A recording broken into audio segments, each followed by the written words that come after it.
I should have known. Fancy seeing you here, Professor McGonagall.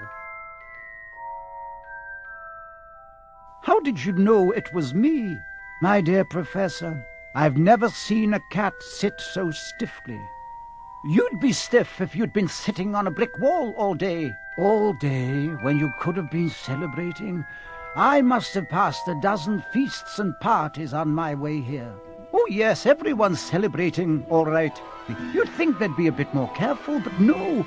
Even the Muggles have noticed something's going on. It was on their news. I heard it. Flocks of owls, shooting stars. Well, they're not completely stupid. They were bound to notice something. Shooting stars down in Kent. I'll bet that was Daedalus Diggle. Never had much sense. You can't blame them. We've had precious little to celebrate for 11 years. I know that, but that's no reason to lose our heads. People are being downright careless out on the streets in broad daylight, not even dressed in Muggle clothes, swapping rumours. A fine thing it would be if, on the very day you-know-who seems to have disappeared at last, the Muggles found out about us all. I suppose he really has gone, Dumbledore. It certainly seems so. We have much to be thankful for. Would you care for a lemon drop? A what? A lemon drop. They're a kind of Muggle sweet I'm rather fond of. No, thank you. As I say, even if you-know-who has gone, my dear Professor, surely a sensible person like yourself can call him by his name? All this you-know-who nonsense. For 11 years I've been trying to persuade people to call him by his proper name, Voldemort. It all gets so confusing if we keep saying you-know-who. I have never seen any reason to be frightened of saying Voldemort's name. I know you haven't.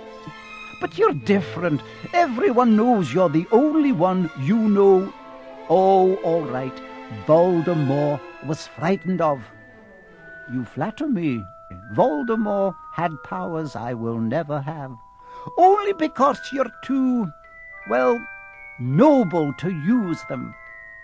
It's lucky it's dark. I haven't blushed so much since Madame Pomfrey told me she liked my new earmuffs. The owls are nothing next to the rumors that are flying around. You know what everyone's saying about why he's disappeared? About what finally stopped him? What they're saying is that last night Voldemort turned up in Godric's Hollow. He went to find the Potters.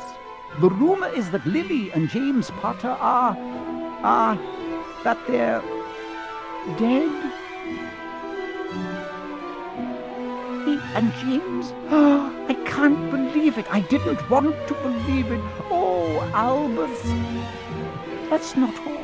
They're saying he tried to kill the Potter's son, Harry, but he couldn't. He couldn't kill that little boy. No one knows why or how, but they're saying that when he couldn't kill Harry Potter, Voldemort's power somehow broke, and that's why he's gone.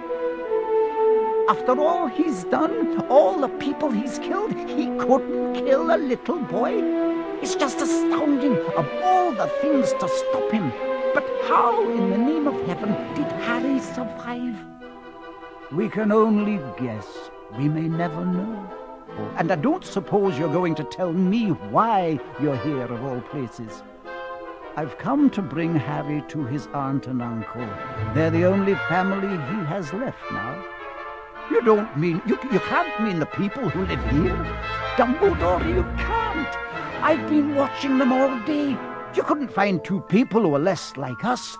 It's the best place for him. His aunt and uncle will be able to explain everything to him when he's older. He'll be famous, a legend. There will be books written about Harry. Every child in our world will know his name. Exactly. Famous before he can walk and talk. Famous for something he won't even remember. Can't you see how much better off he'll be, growing up away from all that until he's ready to take it? But how is the boy getting here, Dumbledore? Hagrid's bringing him. You think it wise to trust Hagrid with something as important as this? I would trust Hagrid with my life. But you can't pretend he's not careless. He does tend to... What was that? Hagrid, at last. And where did you get that motorcycle? Borrowed it, Professor Dumbledore, sir. Young Sirius Black lent it to me. I've got him, sir. No problems, were there? No, sir. House was almost destroyed, but I got him out all right before the muggles started swarming around. He fell asleep as we was flying over Bristol. Is that where... Yes, have that scar forever. Well, give him here, Hagrid. We'd better get this over with. Could I say goodbye to him, sir? Shh! You'll wake the muggles. Sorry, but I can't stand it. Lily and James dead, and poor little Harry off to live with muggles. Yes, it's all very sad, but get a grip on yourself, Hagrid, or we'll be found. Well, we've no business staying here. We may as well go and join the celebrations. Yeah, I'll be taking Sirius's bike back. Good night, Professor McGonagall. Professor Dumbledore, sir.